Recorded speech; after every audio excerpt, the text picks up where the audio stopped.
Muy bien, pues buenas noches nuevamente, bienvenidos todos a Un Café con el Pastor. Como estuvimos platicando recién, este es un tema creo que bien interesante, bien importante. Es qué dice la Biblia acerca de las fiestas judías y su significado. De eso es de lo que vamos a estar hablando. Como todos ustedes saben, todos tienen la oportunidad de participar en cualquier momento con preguntas, con comentarios. Simplemente levanten su manita virtual para que podamos darles el uso de la palabra. ¿Ok? Así es que, bueno, hablar de fiestas en la palabra de Dios, pues parecería que a Dios le gustan mucho las fiestas, ¿no? Porque podemos ver un buen número de fiestas que le pidió, que ordenó más bien a Dios a Moisés que instruyera al pueblo para que ellos las hicieran. Primeramente, pues perdón, primeramente cuando llamó a Moisés para sacar a su pueblo de la esclavitud, le dijo que anunciara al pueblo que, ay, perdón, ¿quién sabe qué pasó aquí? Ya. Que prepararían una gran fiesta para él en el desierto. eh, y bueno, ustedes se pueden acordar allí que el faraón dijo, ¿y quién es ese Jehová al que ustedes piensan a ir a darle fiesta? Si quieren fiesta, si quieren diversión, pues aquí la tienen. No hay nada a quien vayan a celebrar. Eh, entonces dijo, parece ser que ustedes están muy ociosos, les voy a dar más trabajo. Les quitó en ese momento la paja, les quitó todo lo que les suministraban para hacer los ladrillos y les dijo que tenían que hacer la misma cuota, pero sin que les llevaran la materia prima para ello, que ellos la tenían que ir a buscar también. Así es que aumentó el trabajo para todos ellos, para que no estuvieran ociosos. Hoy día muchísima gente es así, le dan gracias a Dios por tener un gran trabajo que les ocupe todo el tiempo y no les permite ir a darle fiesta a Dios. Dicen que para qué, que no tiene ningún, o sea, Dios está en todas partes, que no es necesario hacerlo. Eh, Así es que eh, era la primera ocasión en la que Dios estaba convocando a su pueblo para que fuera a rendirle una fiesta ahí en el desierto. Y hasta el día de hoy, ustedes se pueden dar cuenta que la gente no entiende, no quiere, no le gusta, no participan, prefieren algunas otras cosas, prefieren trabajar, prefieren los deportes, prefieren tal vez ah, hacer el mandado ese día, lavar, en fin, eh, y se pierden de las cosas que Dios ha puesto en estas fiestas. Así es que hoy ustedes van a conocer las fiestas más importantes, no son todas las fiestas, son las fiestas más importantes que Dios ordenó. Después de estas fiestas que Dios ordenó, hay fiestas que celebran los judíos, que ellos son las que han impuesto esas fiestas a partir de victorias que ellos consiguieron, etcétera. Así es que ellos tienen fiestas igual que ellos mismos se han impuesto, pero yo de lo que les voy a hablar son de las fiestas que Dios ordenó, porque en estas fiestas que Dios ordenó hay todo un significado profético y espiritual acerca de ellas. ¿Ok? Así es que vamos a iniciar leyendo Levítico 23, del 1 al 5. Ustedes saben, yo leo esta primera porción, Levítico 23, del 1 al 5. Dice así la palabra de Dios: habló Jehová a Moisés diciendo, habla a los hijos de Israel y diles, las fiestas solemnes de Jehová, las cuales proclamaréis como santas convocaciones, serán estas. 6 días se trabajará, mas el séptimo día será de reposo. Santa convocación, ningún trabajo haréis, día de reposo, es de Jehová en donde quiera que ustedes habiten. Ok, empezamos con esta. Esta realmente no es una de las fiestas anuales, sino que esta es una fiesta repetitiva, es una fiesta semanal que Dios pidió. Se trataba de el día de reposo, el día séptimo de cada semana, en el cual ningún trabajo los judíos, los hebreos, deberían de hacer durante ese día. En el tiempo de Jesús, ustedes pueden apreciar que los fariseos eran extremadamente escrupulosos en el cumplimiento de esta fiesta, vigilaban incluso a todo el pueblo para que lo cumplieran, pero ellos, los fariseos, aunque eran escrupulosos en el cumplimiento, nunca comprendieron el verdadero significado de ese día. Por eso tenían tanto conflicto con Jesús, que Jesús durante ese día sanaba, durante ese día predicaba, en fin, así es que tenían problemas con Jesús por ello. Ellos no entendían el significado. Hoy nosotros, en nuestro tiempo, igualmente debemos de celebrar el día de reposo, y este reposo que hoy día nosotros tenemos, el pueblo de Dios tenemos, es la gracia de Dios en Cristo Jesús. Durante todo el tiempo del antiguo pacto de la ley, la gente tenía que esforzarse por cumplir los mandamientos de Dios para poder obtener su favor, para poder obtener su bendición. Pero en el nuevo pacto de la gracia, ningún esfuerzo humano por agradar a Dios es válido para poder obtener su favor o su bendición, sino únicamente creer en la obra consumada por Cristo Jesús en la cruz. Por lo cual, el reposo significa reposar en las obras de Jesús. Reposar en que lo que hizo Jesús es suficiente para que yo pueda tener salvación, vida eterna, la bendición de Dios conmigo, agradeciendo lo que hizo Jesús y saber que yo no tengo por qué esforzarme para hacer esto, sino que en este nuevo pacto de gracia, Dios nos ha ofrecido a su Espíritu Santo para transformarnos y hacernos nuevas criaturas, hacernos, transformarnos a la imagen de un hijo de Dios, de tal manera que nosotros vivamos de manera natural en la voluntad de Dios. La salvación, entonces, ya no depende de nuestros méritos o de nuestros esfuerzos, sino de los méritos y de los esfuerzos realizados por Jesús.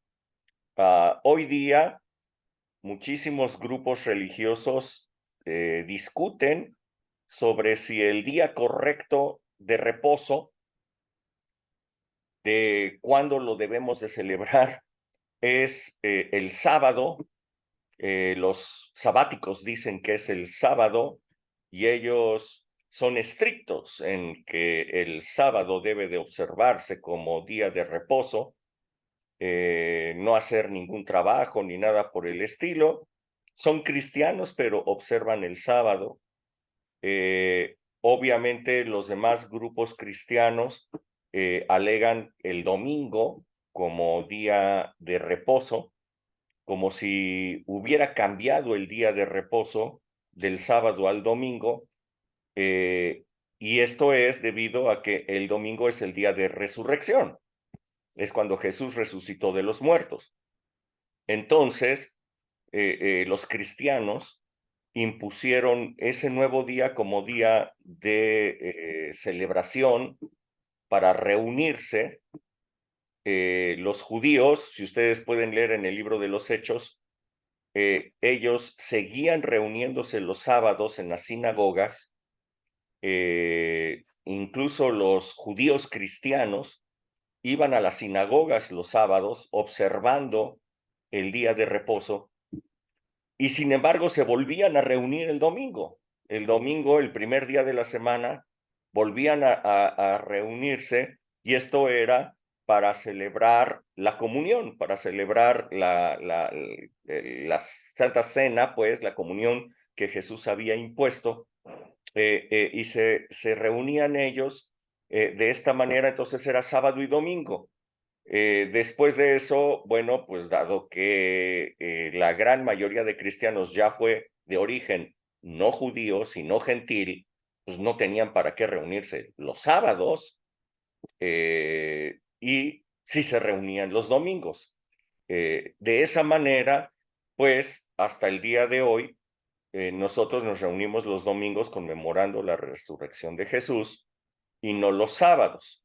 No obstante, el día de reposo como tal, en esta celebración que Dios ordenaba, en realidad no apunta ni a sábado ni a domingo, sino a lo que estaba apuntando era a la gracia de Dios. Ninguna obra, dice, tú tienes que hacer en este día de reposo, ninguna obra.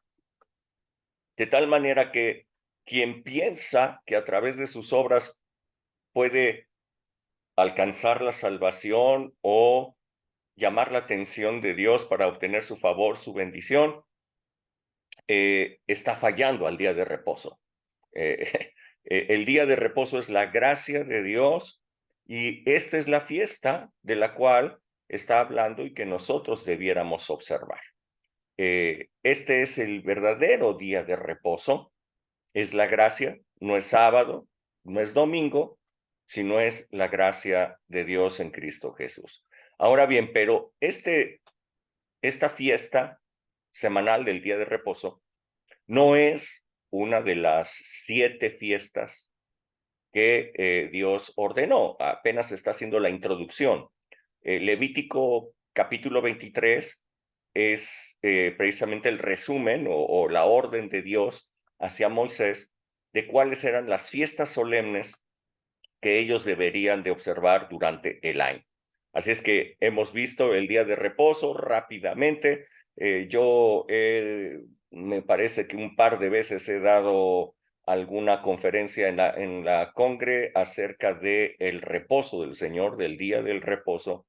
Los que tienen algún tiempo, pues lo han escuchado. Los que a lo mejor están nuevos, están empezando, no lo han escuchado. Bueno, pero aquí está lo que les acabo de ofrecer, es un chiqui mini resumen de esa conferencia acerca del día de reposo. Pero seguimos. Si alguien puede leer, por favor, Levítico 23, verso 4 y 5. Sí, yo lo leo. Dice, perdón. Adelante. Ok, dice el 4. Estas son las fiestas solemnes de Jehová, las reuniones santas que convocaréis en las fechas señaladas. En el 5 dice, en el primer mes, el día 14 del mes, al atardecer, es la Pascua de Jehová. Ok, gracias, hasta ahí. Sí, bueno, la primera de las celebraciones dentro del año, si ustedes se dan cuenta, la enumeración de estas fiestas va a tener que ver con el calendario. O sea, está empezando desde el principio del calendario hasta el final del calendario. Y ustedes van a venir dándose cuenta de que esto todo apunta también a un calendario profético, de la misma manera en la que las fiestas estaban dentro del calendario anual. Esto apunta a un calendario profético en la vida, ¿no? En los tiempos. Dice, ustedes la celebrarán en sus tiempos. O sea, hay un tiempo para cada una de estas fiestas, hay un tiempo para cada una de ellas. Y entonces, en el tiempo judío, les dice que en el mes primero, apenas empezando el año, a los 14 del mes, entre las 2 tardes, ellos deberían de celebrar la Pascua. Así es que, además del día de reposo, Dios les estaba convocando a celebrar estas fiestas, cada una en su tiempo, fiestas anuales, y era la Pascua la primera que aparecía aquí en este listado. Dios les estaba ordenando que celebraran con un ritual que los judíos tenían que hacer, tenían que entender el porqué de este ritual. Si alguien puede leer para que veamos de qué se trata esto. Éxodo capítulo 12, desde el verso 11 hasta el 17, por favor. Éxodo 12, ¿qué? Del 11 al 17. 11 al 17. ¿Y lo comeréis así, ceñidos vuestros lomos? A partir del, ¿Correcto? perdón, a partir del verso 3. A partir del verso 3. Ok, dice. Hablan a toda la congregación de Israel, diciendo, en el 10 de este mes, tómese cada uno un cordero según las semillas de los padres, un cordero por familia. Mas si la familia fuere tan pequeña que no baste para comer el cordero, entonces él y su vecino inmediato a su casa tomarán uno según el número de las personas, conforme al comer de cada hombre. Haréis la cuenta sobre el cordero. El animal será sin defecto, macho de 1 año.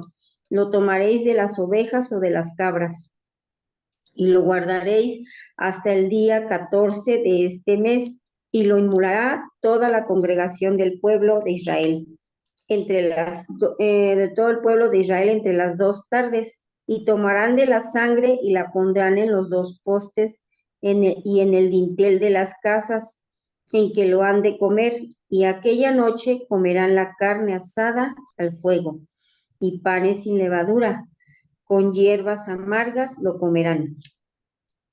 Ninguna cosa comeréis de él cruda ni cocida en agua, sino asada al fuego, su cabeza con sus pies y sus entrañas.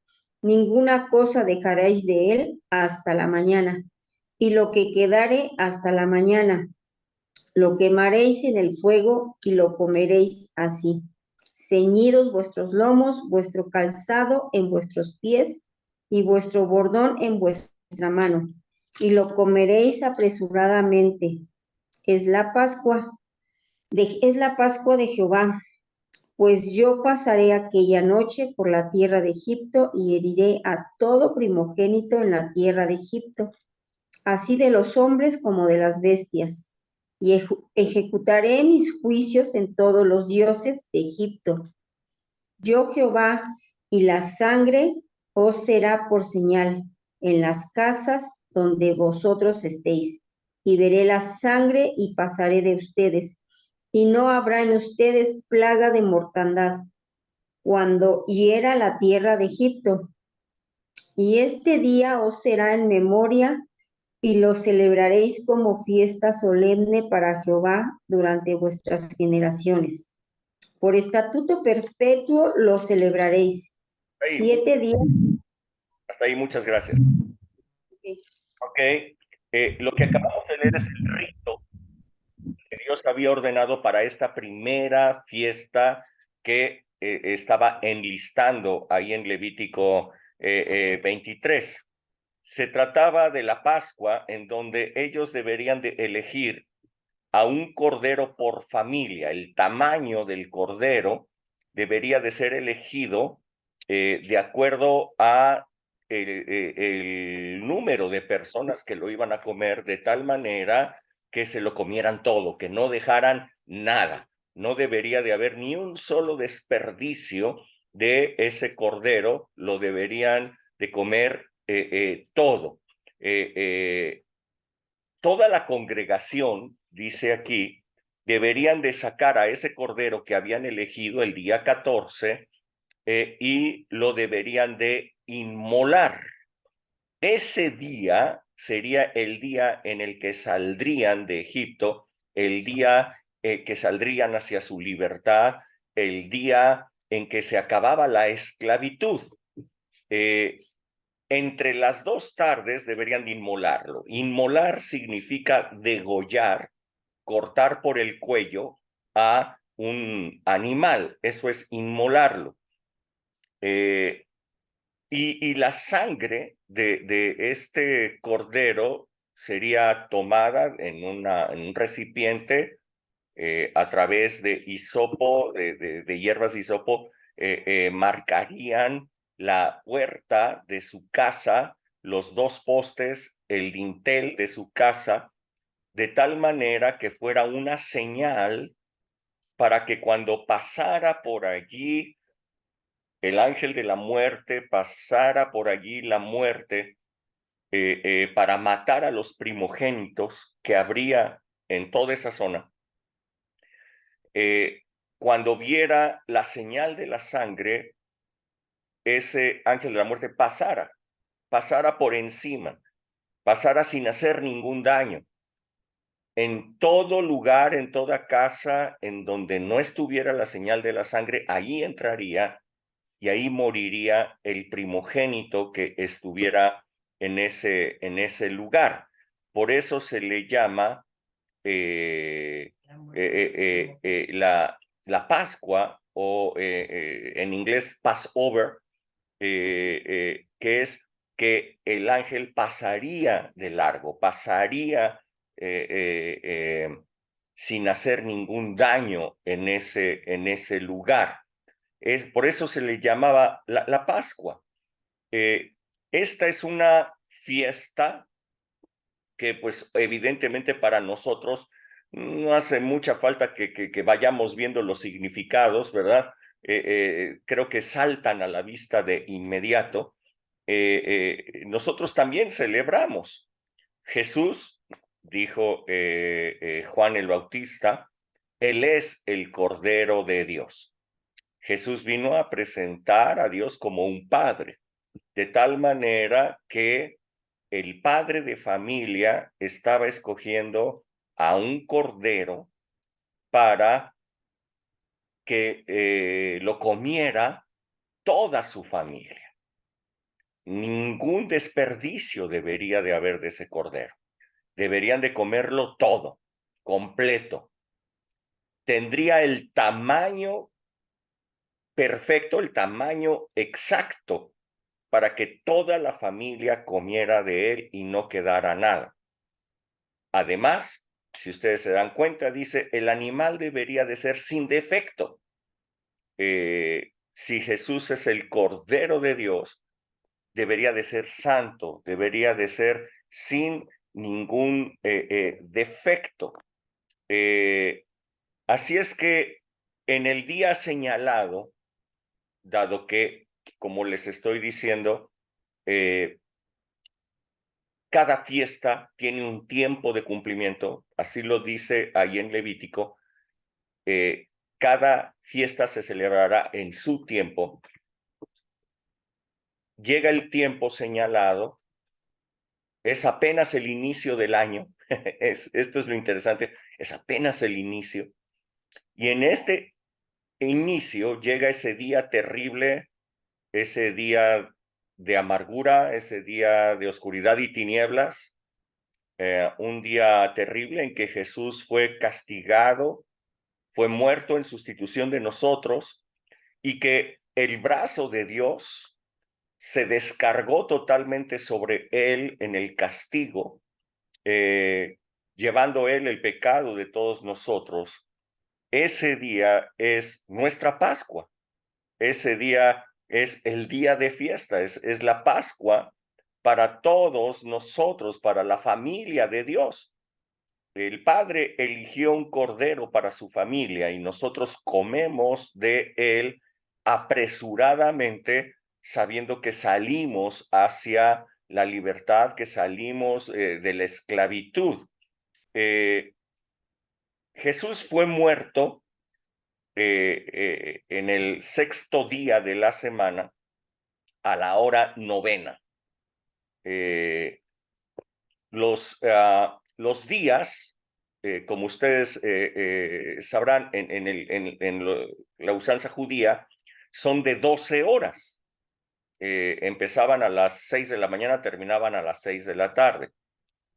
Por lo tanto, las 3 de la tarde exactamente es las dos, en medio de las 2 tardes, o sea, está a la mitad de la tarde, las 3 de la tarde. Así es que cuando dice que debería de ser inmolado entre las 2 tardes, ajusta exactamente con lo que sucedió con Jesús, quien fue inmolado en medio de las 2 tardes. En ese momento, o sea, el día sexto es el día en el que muere Jesús entre las 2 tardes, abriendo paso para que llegara el séptimo día, como les he dicho. El Señor estaba abriendo, restaurando el séptimo día, que es la gracia de Dios para nosotros. A partir de ese séptimo día, la gracia estaba habilitada, la gracia estaba lista para todos nosotros. Jesús se había hecho pobre siendo rico para que nosotros a través de su pobreza fuéramos enriquecidos.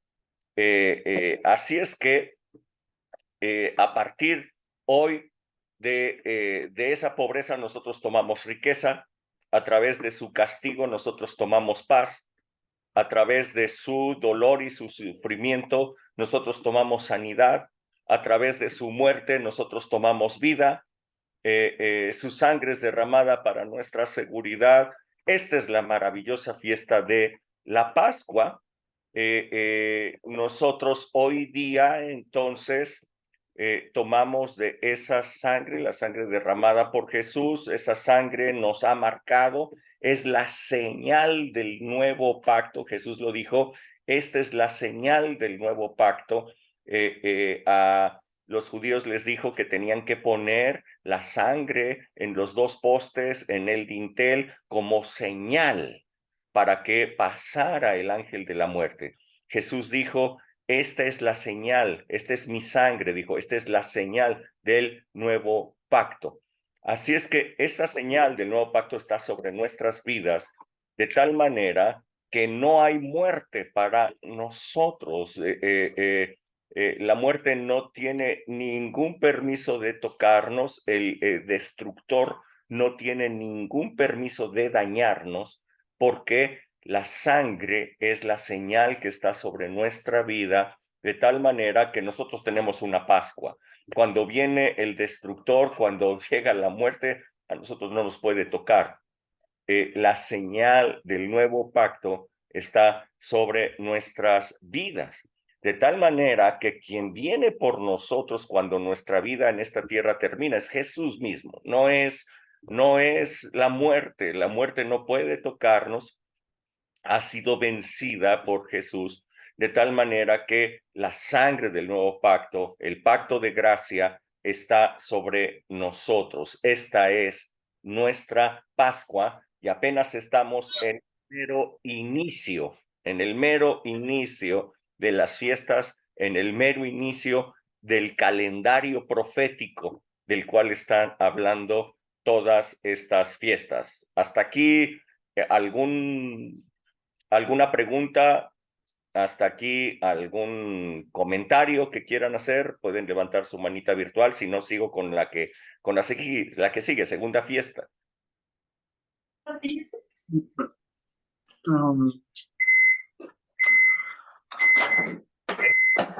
Hola, Hola. me acordé de lo que nos enseñaba el otro día en un domingo, donde nos decía que el sacrificio de Jesucristo es el inicio de la vida cristiana. No es como el objetivo final, sino es el inicio, ¿no? Entonces, me hace mucho sentido que sea la Pascua el inicio. Sí, es la primera fiesta, apenas empieza este asunto. Ujú. Así es. ¿Algún otro comentario? ¿No? Ok, vamos con lo que... Segunda fiesta, Levítico 23, versos 6 al 8. ¿Alguien?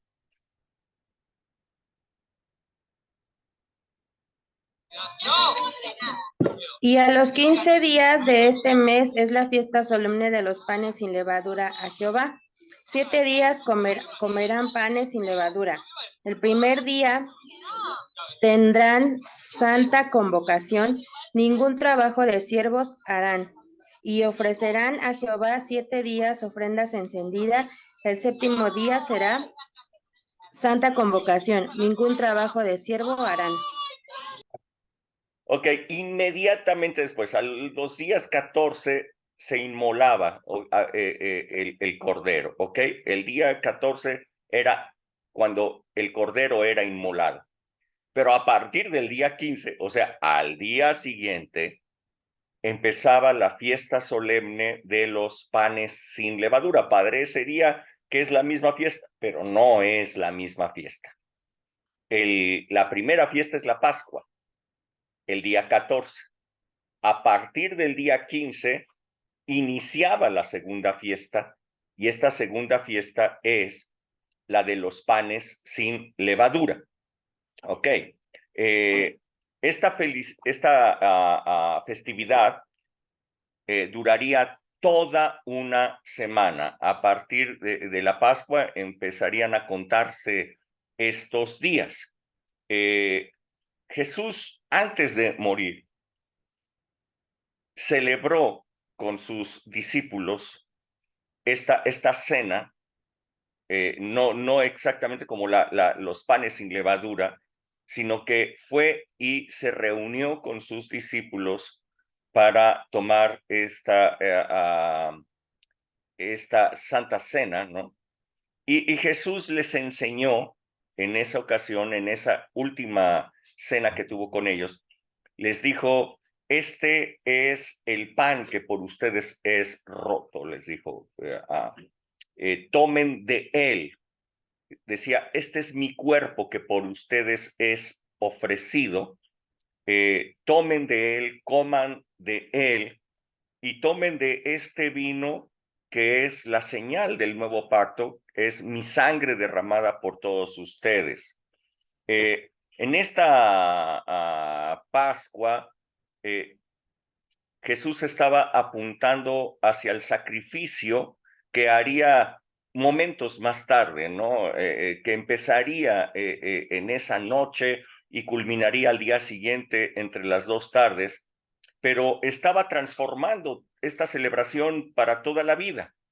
Se abría ese nuevo pacto para todos nosotros. La sangre sería, como les decía, la señal del nuevo pacto pintada en los dinteles de nuestra vida. Y a partir de ese día, ellos no podrían comer pan leudado. A partir de ese día. Es interesante, Jesús dijo que Él era el pan que había descendido del cielo, que era el pan de vida, y que nosotros comiéramos de ese pan. Ese es el pan que nosotros comemos en el día de reposo. Nosotros comemos de él y comemos vida eterna. Él es el pan sin levadura. Esto es un pan sin pecado, o sea, una persona sin pecado, una persona en santidad. Y este es nuevamente el cumplimiento de la fiesta. Este esto se abría para todos nosotros a partir de ese momento en que nosotros pudiéramos comer de él todos los días. Dice Juan 6, versos 54 al 56, si alguien lo puede leer.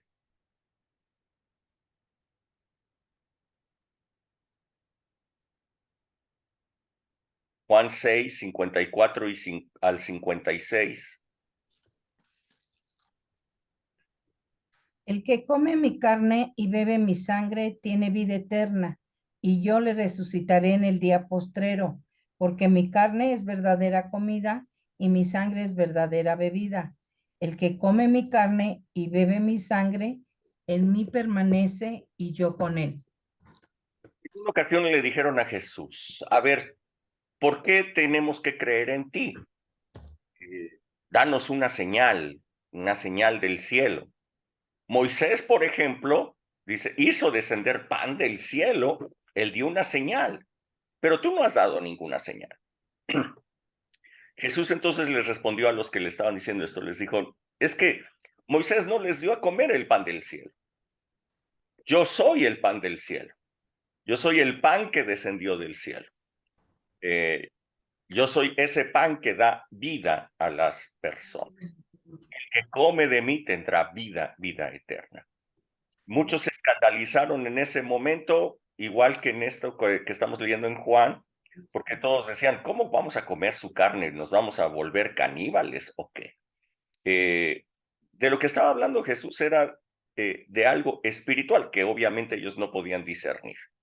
No es que nosotros comamos la carne de Jesús, ni que la hostia, como dicen los católicos, se convierta en Jesús. No, para nada. O sea, esto es algo espiritual.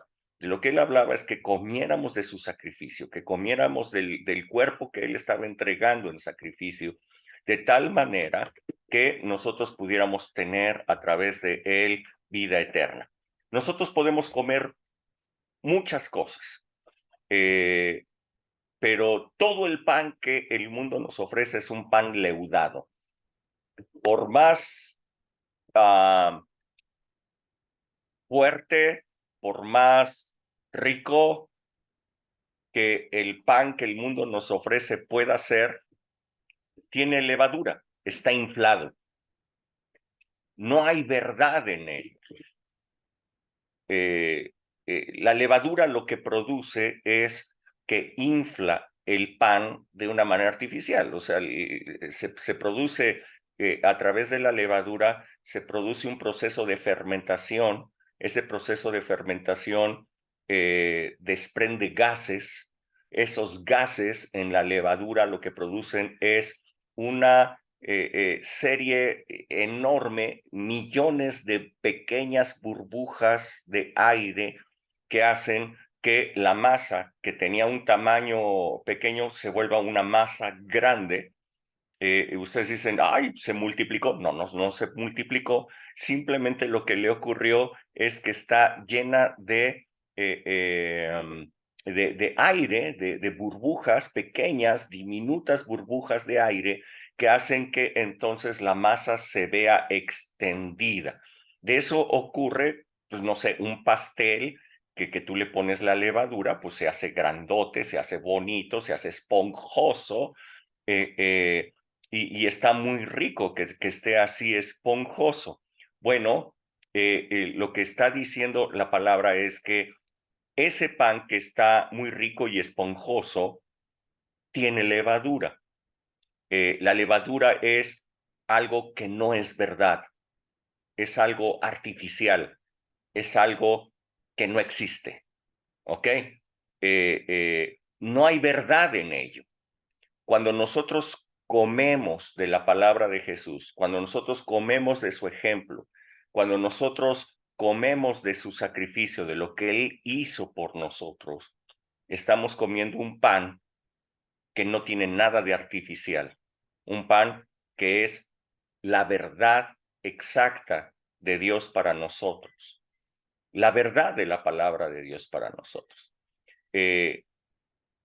Cuando dice no coman pan con levadura, la fiesta de los panes sin levadura, inicia justamente después del sacrificio. Y después del sacrificio, entonces, nosotros podemos comer todos los días pan sin levadura. No comer lo que el mundo nos ofrece, no comer esa comida que el mundo ofrece. Toda ella está leudada. Comamos de el pan sin levadura, que es Jesús, un pan verdadero, un pan sin pecado, un pan sin mentira, un pan sin nada artificial. ¿Correcto?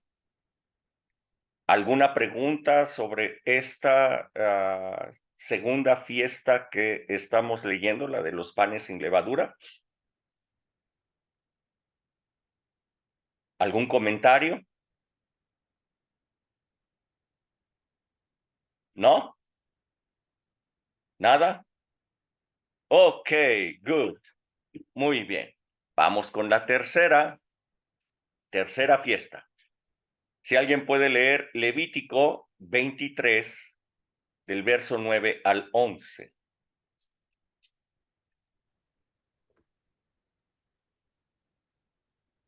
Y habló Jehová a Moisés diciendo, habla a los hijos de Israel y diles, cuando hayáis entrado en la tierra que yo os doy y seguéis su mies, traeréis al sacerdote una gavilla por primicia de los primeros frutos de vuestra siega.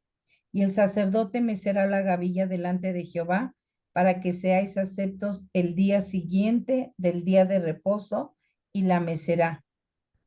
Hasta El del día de reposo. Cuando ustedes hayan sembrado la tierra, dice, entonces van a traer sus primicias. Van a traer sus primicias, sus primeros frutos al Señor. Será una ofrenda mecida delante de el Señor. Esta tercera fiesta, el de las primicias de los frutos, es que Dios está muy interesado en los frutos, ¿no? Dios está muy interesado en el fruto. Quiero que ustedes comprendan algo importante en la Biblia. En la Biblia, ustedes pueden encontrar que existe una ley que se llama la ley de la primera mención. Cuando ustedes leen la Biblia, ustedes pueden darse cuenta que la primera mención de algo define cómo va a ser. Es la ley de la primera mención. De esta manera, todo lo que hay primero, todo lo que es primero, define cómo va a ser el resto del tiempo, cómo va a ser el resto. En el caso de los frutos, cuando llevaban la gavilla, cuando llevaban hacia el sacerdote el primer fruto, lo que el sacerdote presentaba delante de Dios era ese primer fruto, de tal manera que ese primer fruto definiera cómo iba a ser toda la cosecha. Evidentemente, entonces, si la primera mención, si el primer fruto definía cómo sería la cosecha, pues lo que hacía la persona, lo que hacía el judío, el hebreo, era seleccionar dentro de lo que apenas estaba creciendo, apenas empezaba a darse, seleccionaba el más grande, el más fuerte, seleccionaba lo mejor de lo mejor para llevarlo como primicia al sacerdote. No le llevaba cualquier cosa, le llevaba lo mejor. ¿Por qué le llevaba lo mejor? Porque el primer fruto definía cómo iba a ser toda su cosecha. La ley de la primera mención, ¿ok? Es el primer fruto define cómo es todo lo que sigue.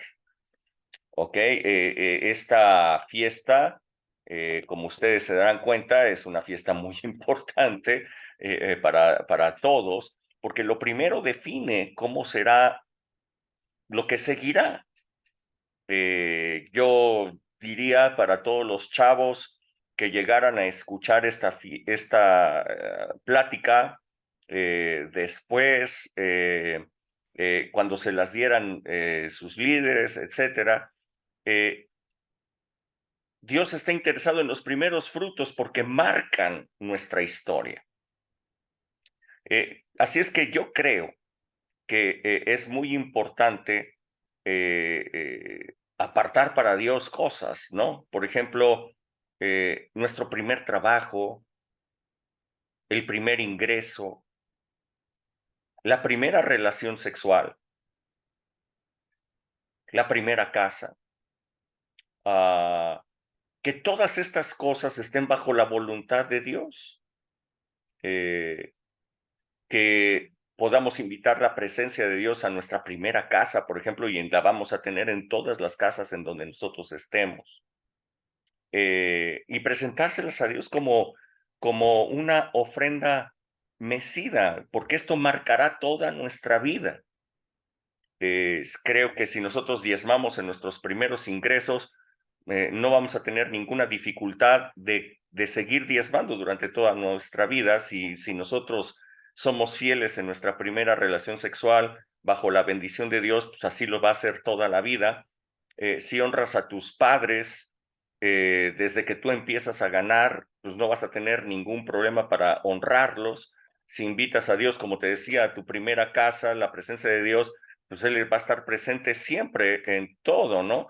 Entonces imagínate lo que tú puedes hacer con tu primer auto, tu primer aumento, tu primera titulación, tu primer hijo. Todo lo primero es para Dios, lo presentas como ofrenda mecida porque lo primero que tú presentes, así va a ser la cosecha, así va a ser todo lo demás. Es la ley de la primera mención, por eso hay que cuidar mucho los primeros frutos. Era lo que hacían los judíos. Ellos no le llevaban al sacerdote la gavilla que estaba toda feita, que a lo mejor no tuvo la suficiente agua, porque si se llevaban eso así, va a ser toda su cosecha. Ellos no iban a presentar eso. Este primer fruto debía ser traído a Dios en ofrenda mecida. Se celebraba después del día de reposo del Sabbat. Yo quiero que ustedes comprendan algo. Esa frase se presentará delante del sacerdote después del día de reposo, del Sabbat. Quiero que ustedes vean, Jesús murió el sexto día, pero resucitó justamente después del día de reposo. El primer día, 6 de la mañana, cuando empezaba el día primero, después del día de reposo, Jesús estaba resucitando. De esta manera nosotros podemos darnos cuenta que Él es la primicia presentada por Dios, la primera gavilla de la resurrección de todos los que iban a creer en Él. Él es el primero que resucita. Él es la primicia de resurrección. Jesús es la gavilla mecida delante de Dios, marcando el futuro de todos los demás hijos. Recuerden que como es el primero, así van a ser todos. Estamos hablando aquí de hijos de Dios. Jesús es el primogénito de los hijos, de tal manera que los demás hijos que vienen serán como el primero. Y se presenta esta gavilla, una gavilla de resurrección, marcando el futuro de todos los demás hijos. Así es que veamos lo que dice Primera de Corintios 15, a partir del 20 hasta el 23, por favor, si alguien lo puede leer.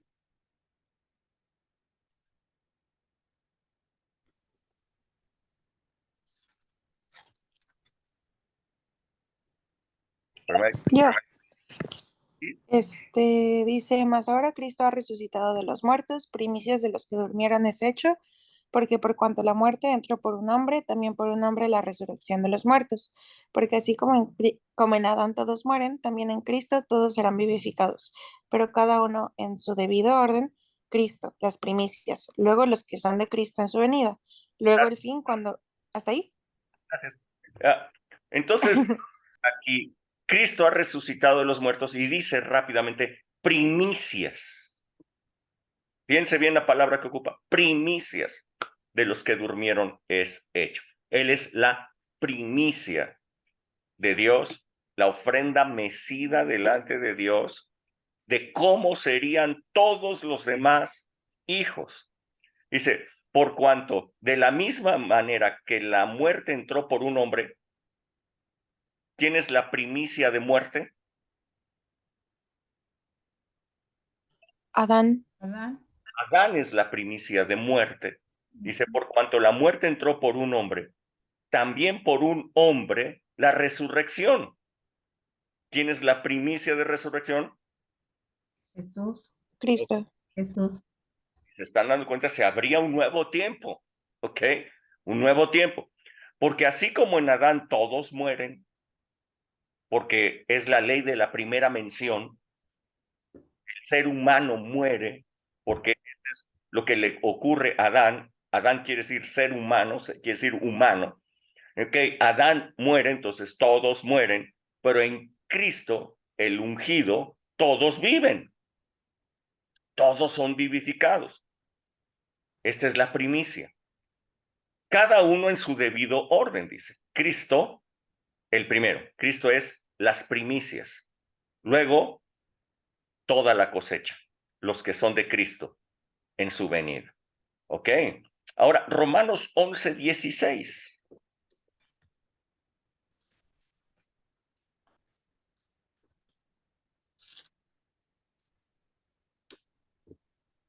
Si las primicias son santas, también lo es la masa restante. Y si la raíz es santa, también lo son las ramas. ¿Ok? Aquí está diciendo que otra característica, dice, si la primicia presentada delante de Dios es santa, o sea, el que resucitó, la primicia presentada delante de Dios es santa, entonces todos los demás, toda la cosecha, todos los que vengan, todos los hijos, entonces serán santos. Si la raíz es santa, también lo serán las ramas. Así es que en esta fiesta,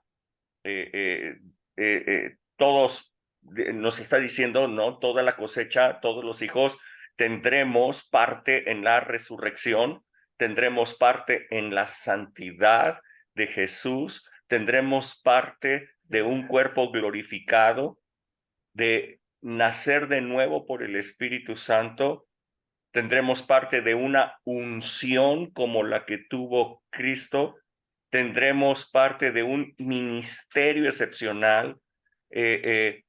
Nuestra competencia es el Espíritu, la competencia de este nuevo pacto es el Espíritu, de la misma manera que la competencia del ministerio de Jesús era el Espíritu, así lo será con nosotros. Jesús es la primicia de Dios. Él es el primero de los hijos de Dios. Él es el primogénito. Y como el primer fruto, así lo será toda la cosecha. Yo quiero que ustedes noten que no hay casualidades en todo esto, sino que hay diosidencias en todo esto. Cuando en la ley, en la fiesta, Dios dice, después del día de reposo se presentará delante del sacerdote la persona con sus primicias. Así exactamente ocurre. Después del día de reposo se presenta la primicia de resurrección, que es Jesucristo. No hay coincidencias. No es que, ay, mira, coincide. No. Hay diosidencias. Dios está marcando. Desde que Dios dio estas fiestas, Dios estaba apuntando a lo que vendría. Dios estaba declarando lo que sucedería. Los judíos no entendían. Nosotros sí discernimos espiritualmente. Nosotros sí recibimos esto espiritualmente. Y lo podemos discernir y lo podemos vivir. De esa manera, por la fe, hoy día nosotros creemos resurrección, santidad, unción, todo eso viene sobre nosotros, porque como fue la primicia, así es toda la cosecha. ¿Alguien quiere preguntar algo en este momento? Sí, Rebe. Sí, pastor, tengo una duda. Por ejemplo, una persona empieza un negocio, un trabajo, lo que sea. Normalmente empiezas con un salario, con una comisión o con algo así bien bajito.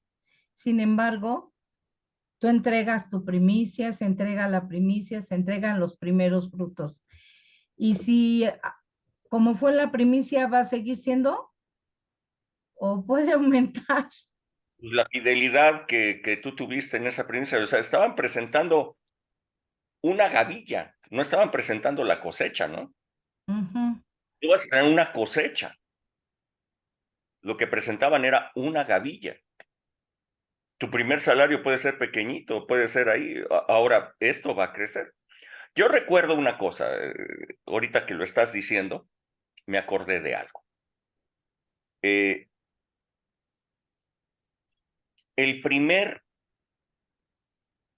salario que yo recibí,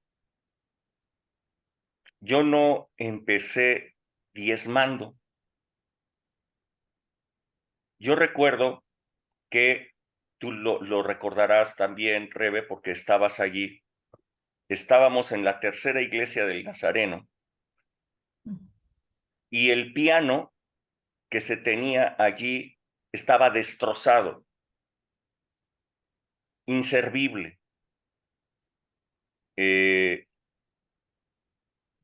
No le funcionaban los pedales, totalmente desafinado,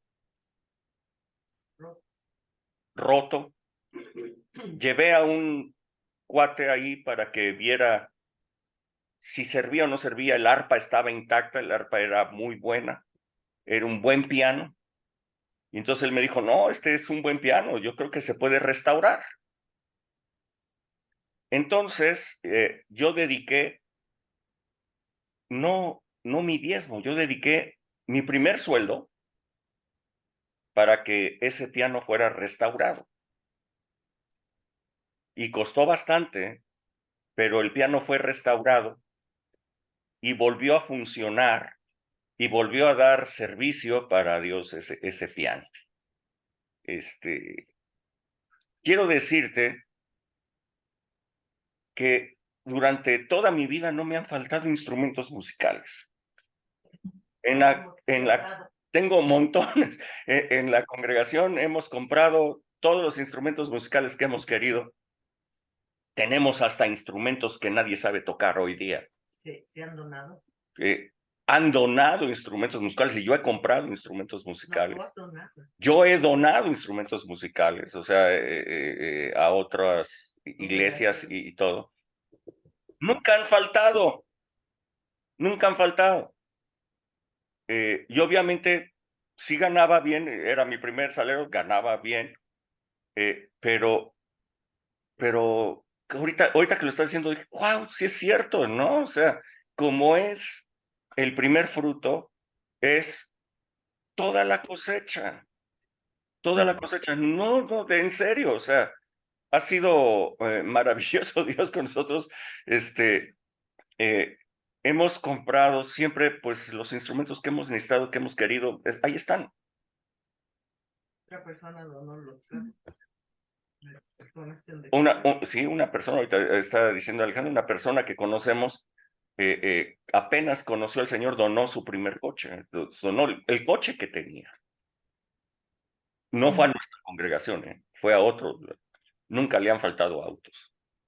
Y bueno. Buenos autos. Así es esto, son las primicias. Son las primicias. ¿Ah?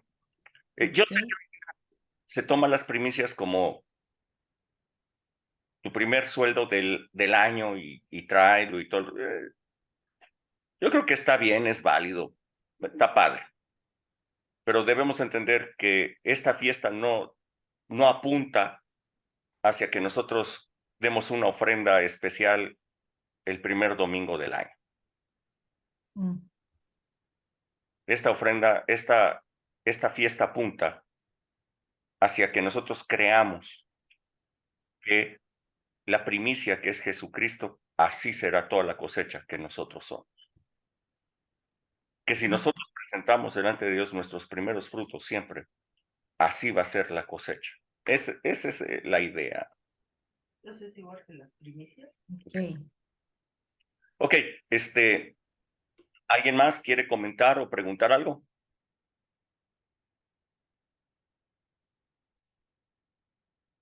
¿No one else? Ok. Vamos con, ¿qué es la cuarta? Cuarta fiesta. ¿Alguien puede leer Levítico 23, verso 15 y 16?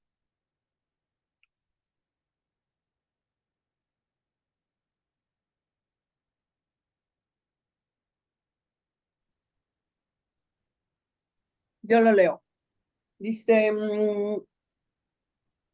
contaréis 7 semanas cumplidas desde el día que sigue al sábado, desde el día en que ofreciste la gavilla de la ofrenda mecida. Hasta el día siguiente, al 7º sábado, contaréis 50 días. Entonces ofreceréis el nuevo grano a Jehová. Ok. Esta es la cuarta fiesta que se está hablando y tiene relación con la otra. ¿Ok?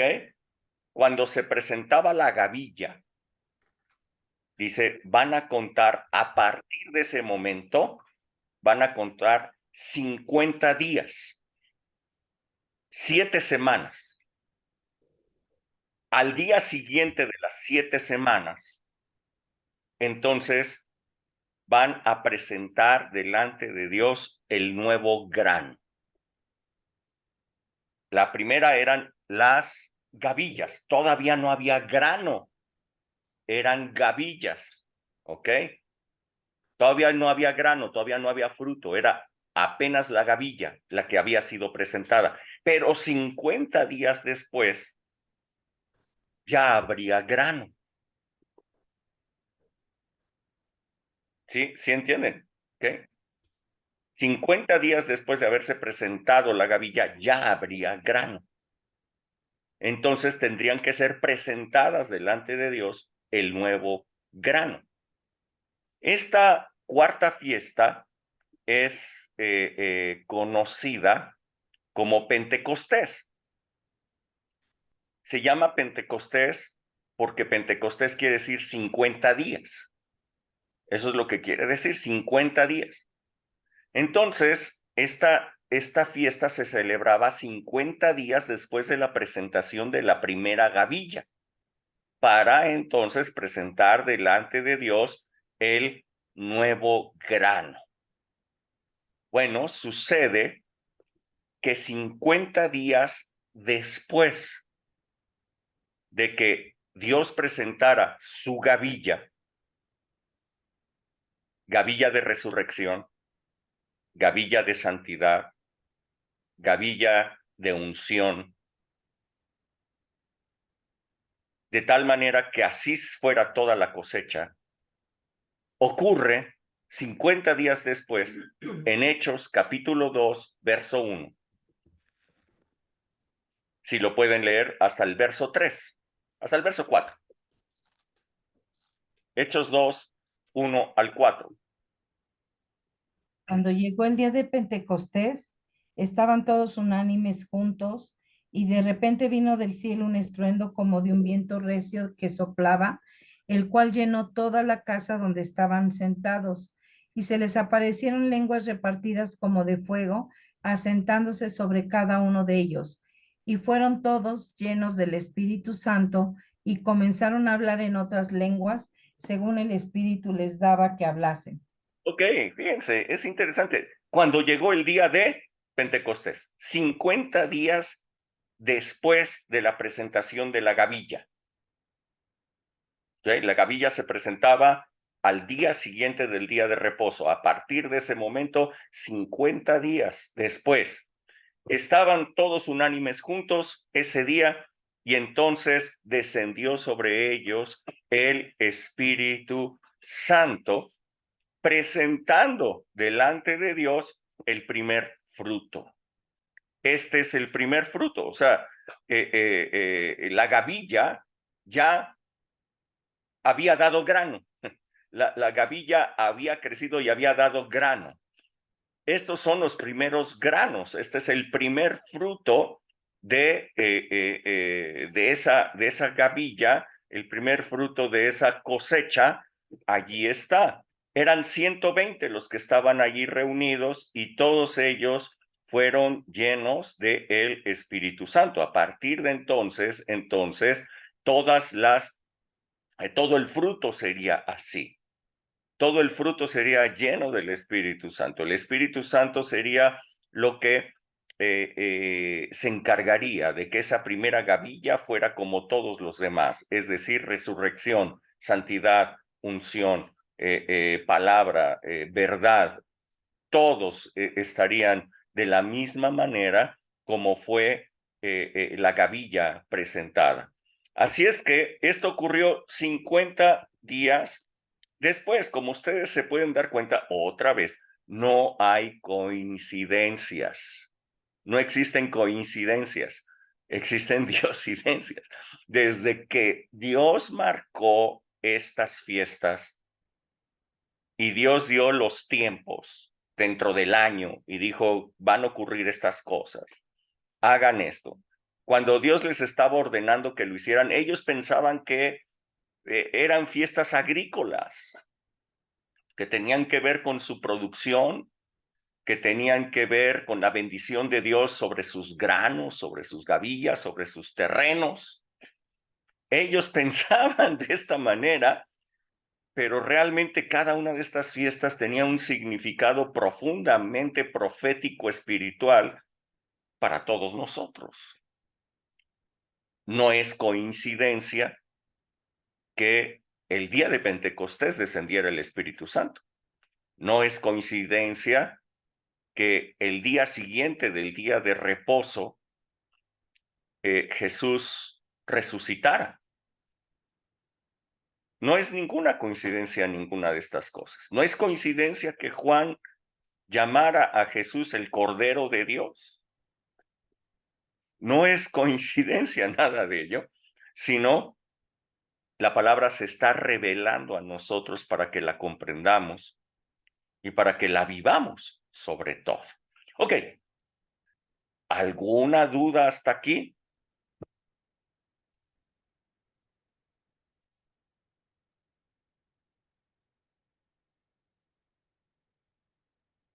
¿Alguna pregunta hasta aquí? ¿Nada? ¿Todo está claro? Nope. Sí. Ok, conste. ¿Sale? Ok. Viene la quinta. Nos faltan 3. Esta quinta le voy a dedicar mucho tiempo, porque a partir de esta quinta estaremos hablando ya de eventos no cumplidos, aún en el tiempo. ¿Ok? Pero que están perfectamente profetizados. ¿Ok? Son las 9:20 y solamente les voy a dar así como que la introducción para que se queden picados para la próxima, para la próxima semana. Si alguien puede leer Levítico 23, del 23 al 25.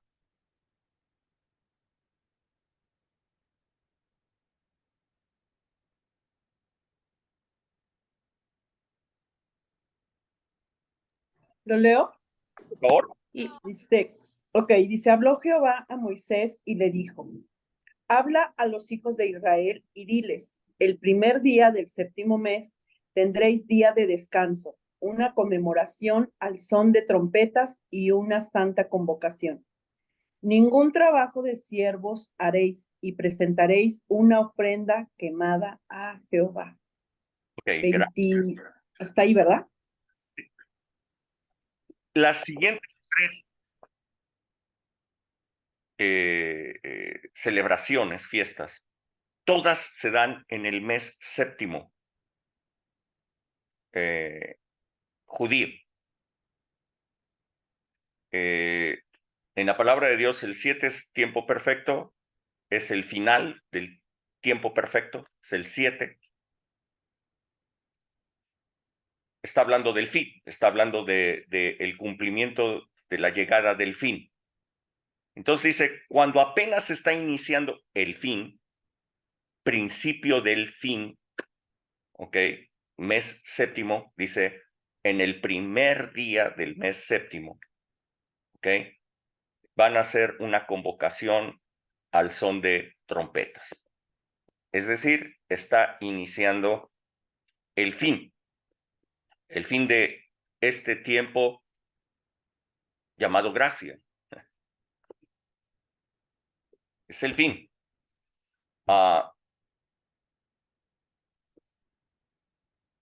Empezaría con una convocatoria, dice, al son de trompetas. Si alguien puede leer 1 Corintios 15, del verso 51 al 54. He aquí Dice, os digo, ah. ya, tú para ti. ¿O quién era? No sé. El que lo tenga, que lo lea. ¿No? Vamos, Becky. He aquí os digo un misterio, no todos dormiremos, pero todos seremos transformados. En un momento, en un abrir y cerrar de ojos, a la final trompeta, porque se tocará la trompeta y los muertos serán resucitados incorruptibles y nosotros seremos transformados, porque es necesario que esto corruptible se vista de incorrupción y esto mortal se vista de inmortalidad. Y cuando esto corruptible se haya vestido de incorrupción y esto mortal se haya vestido de inmortalidad, entonces se cumplirá la palabra que está escrita, sorbida es la muerte en victoria. Dice aquí el apóstol Pablo, dirigiéndose a los corintios, dice que a la final trompeta, los muertos en Cristo resucitarán, los que hayan quedado resucitarán de los muertos, etc. Ok. Quiero que noten que dice a la final trompeta. Dice final trompeta porque hay otras trompetas que se tocan antes. Esta fiesta que inicia el día 1 del mes 7 es una convocatoria al son de trompetas. ¿Ok? Hay trompetas, no una sola. Hay trompetas que serán tocadas. Lo que acabamos de leer es la final trompeta. Así es que el próximo jueves descubriremos cuáles son las otras trompetas. Así es que los dejo en to be continued, para que todos ustedes se conecten y lo escuchen. ¿Cuáles son las otras trompetas que son trombocas de convocatoria? ¿Ok? Las trompetas convocan, ¿ok? A una reunión, convocan a algo. Así es que trompetas están siendo tocadas con una convocatoria y la final trompeta será la que acabamos de leer aquí, que es el día en que Jesús venga y resucite muertos y sean transformados cuerpos. El momento del arrebatamiento es la final trompeta, pero hay otras trompetas que ya están siendo tocadas. Así es que, bueno, si hay algún comentario, este es el momento de hacerlo. Si no, nos vemos el próximo domingo. Nos vemos el próximo domingo en la Congre. A libertad hemos sido llamados y vamos a continuar con esto. Bueno, ¿alguien quiere comentar algo? ¿Nadie? ¿No? ¿No? ¿Todo muy clarito? Sí. Ok, bueno, pues que Dios les bendiga muchísimo. Nos estamos viendo. Bye, bye. Chao, chao. Bye. Bye, descansen. Bye. Gracias, igual todos. Gracias. Bye.